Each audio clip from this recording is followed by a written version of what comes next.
Well, we had planned a little bit of a theme today around education standards and what we think as Christian believers about education and things that are going right, or in most cases, things that might be going wrong right now. As you will be aware that from time to time, so many students are now skipping school, wagging school, to go and be a part of some form of a protest march. And you might be led to believe that in so many instances, what's happening in our education system could be hijacked by a whole lot of ideologically driven ways of doing social justice and turning children into social justice warriors rather than giving them a sound education. Well, Bill Muehlenberg from Culture Watch has been writing about some things like this through the week and back with us. Hey, Bill, welcome back to 2020. Always good to be here. Bill, we do get alarmed when we have children skipping school to go and be a part of protest marches, whether they be from climate marches or issues to do with even those reports of children participating in pro-Palestinian marches, which feeds into an anti-Semitic narrative. There are some concerns, aren't there, about students and what they're being shaped for? Well, there should be. Parents, of all things, should be concerned that, in the old days, right, the 3 R's was what we wanted our kids, right? Reading, writing, arithmetic. You want to prepare them for a successful life in the world once they get out of school, how to be well-trained, well-equipped adults who can hopefully get a good job, contribute to society. But today, it seems, education is much more about propaganda, ideology, and indoctrination. We have adults, often far to the left, who are quite happy to have access to our children and, undo whatever maybe Christian upbringing they may have had with an hour a week at Sunday school, but to really push them into all the various woke agenda items, as you say, free Palestine and, anti-Israel marches,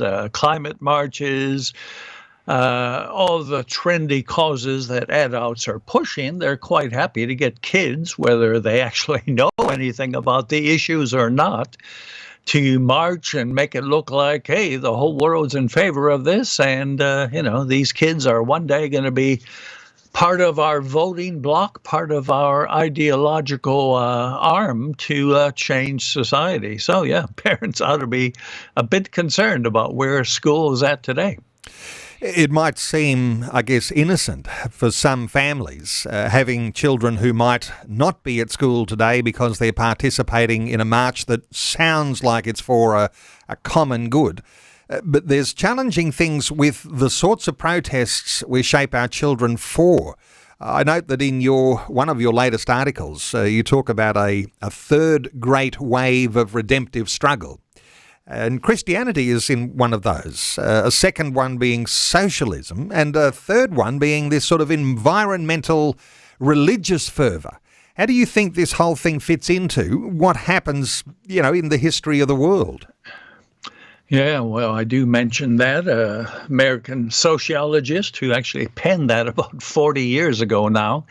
These 3 great waves of redemptive movements in Western history, certainly Christianity, right? The obvious real deal one, the true one, which is still redeeming lives 2,000 years on. But a second major one, which really was a Christian counterfeit, Marxism or socialism, promising heaven on earth, get rid of these exploitive classes and end up with a classless society. So we can bring paradise right here on earth, kind of like what Jesus promised, but a little bit different. Of course, the only ones to enjoy the good life were the Marxist leaders. The rest were impoverished and often starved to death. So, yeah, as the sociologist pointed out decades ago, this whole radical green movement is becoming really a third kind of major religious push. Chesterton, I mentioned, who had said, or is reported to have said, that when we forget about God, when we cease believing in God, we don't stop believing, we start believing anything and everything. So for many, the whole radical green movement has become the new religion, the new cause you give yourself to. You don't just give up school for a day or a week and march on the streets, but you devote your life to it. We got to save the planet. If we don't do this, we're all doomed. Right? In the old days, you said, we got to evangelize the planet. If we don't tell them the good news, they're doomed. So we've actually gone way over the same kind of religious motifs and ideas, but a new passion this time for, somehow we can, maybe by eating bugs, giving up our car, giving up private property, we can somehow change the climate. So that's the kind of thing that a lot of people are now believing religiously. So, yeah, it's a concern. I mean, people who care about the planet, and we all should, right? Christians are good stewards of the earth, but we don't worship it, and we don't go with false narratives and agenda items. And I suppose you could say the COVID wars was a case in point, right? Governments shutting down basically, entire cities, entire states and countries, and the masses kind of going along with it, giving up their freedoms. Well, so much of what, the net zero and the other things are calling for will be equally draconian restrictions on our freedom, right? Where we can travel, what we can eat, how we can get around. So, yeah, a lot of things to be worried about here. Interesting to talk about Christians and environmentalism, because what I pick up from you is, yes, of course, Christians are environmentally minded, but there's a certain context, isn't there? A context under God of being a steward of the environment that we live in. If you take God out of the equation and you just open yourself to the alarmism that often drives these ideological agendas, you're actually overstepping a sensibility where you actually lead to bad outcomes and not good. It's interesting, isn't it, to apply our Christian worldview to the way we think about all of these sorts of issues, Bill? Yeah, well, absolutely. We have to. We got to think Christianly about all the major issues of the day, and that includes the radical calls for saving the planet. Are they in fact going to help, or as you say, maybe do more harm than good? And what does the Christian think, right? We don't worship the earth. We take care of it because God made it. It's good, but we know one day there's going to be a new heaven and a new earth. So unlike the non-Christian who says this is all there is, this life is all we have, if we don't save this planet, that's it, we're all gone. Well, the Christian knows we do good as a steward in this life, but we look forward to yet another better, greater world to come. So that helps keep things in perspective. We don't go overboard. We try to be sensible, doing what we can, might be recycling and so on. But we don't do policies that will actually harm people, impoverish the masses, take away our very freedoms, and allow kind of unfeathered big government to really, take charge as they did the last few years. So Christians have to think in those terms and not just take all of the panic porn, as it's said, and all the fear mongering. At risk of taking us off track a little here, Bill, for the Christian believer who's saying, I do want to stand for something. I do want to be active. I want to be active with my faith in God. I want to stand for things that are good, that are righteous, that will have good outcomes for a nation. If you're discerning who to follow and what to believe in all of this, where do you think people start? The personalities that are calling you to act? Is it something that's based on, what intrinsically is a part of the foundations of our Christian faith? Where do you think people start in discerning what to stand for here? Yeah, good question. We should discern, obviously.